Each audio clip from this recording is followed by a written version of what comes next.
வணக்கம் அண்ணா, எப்படி இருக்கீங்க? நல்லா இருக்கேன், நீங்க நல்லா இருக்கீங்களா? நல்லா இருக்கேண்ணே. ஆக்சுவலா நான் வந்துட்டு இருந்தேன், வர வழியில தான் உங்க ஆட்டோவை பார்த்தேன்.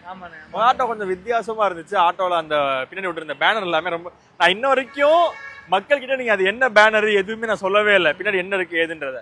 நான் லைவா அப்படியே உங்க கூட போயிட்டு பின்னாடி வச்சு பார்க்கலாம் அப்படின்னு தான் ஆசைப்பட்டேன். சோ போலாமா? எனக்கு அது என்ன ஏதுன்னு காட்டுங்க அப்படியே.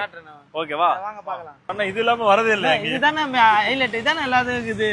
இதை வச்சுதான் தாலியோட ஒரு பையன் சுத்துறான்னு சொல்றாங்கல்ல. ஆக்சுவலா நான் வந்துட்டு இந்த பக்கம் வந்துட்டு இருந்தேன், வர வழியில நம்ம எப்பயும் ஆட்டோ பாப்போம் அந்த மாதிரி தான் பார்த்தேன். ஆனா இந்த ஆட்டோ பார்க்கும்போது என்னடா இது பின்னாடி இவ்வளவு பெரிய போர்டு, நான் ஏதோ கட்சி போஸ்டர் மாதிரி இருந்துச்சு. ஆனா கீழே இந்த மணப்பெண் தேவைன்றத பார்க்கும்போது ரொம்ப வித்தியாசமா இருந்துச்சு, புதுசா இருந்துச்சு. ஓகே, மணப்பெண் தேவைன்னா ஜென்ரலா ஒரு ஏதாவது ஒரு கம்பெனி பேர் போட்டு மணமகள் தேவை மணப்பெண் தேவை நம்பருக்கு கால் பண்ணுங்க. ஆனா உங்களுக்கு மணப்பெண் தேவைன்றது நீங்களே போட்டோ போட்டு ஒட்டிருந்தது ரொம்ப வித்தியாசமா இருந்துச்சு.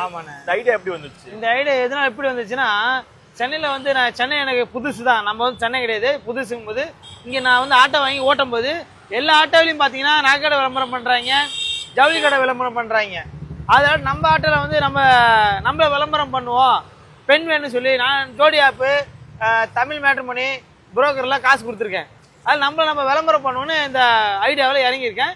இப்போ காலகட்டம் பார்த்தீங்கன்னா, அந்த காலத்தில் வந்து அந்த காலத்தில் ஆண்கள் வந்து 4 கல்யாணம் பண்ணாங்க, 3 கல்யாணம் பண்ணாங்க. இப்போ ஒரு கல்யாணம் பண்ணுறதுக்கே குதிரை கொம்பா இருக்குது.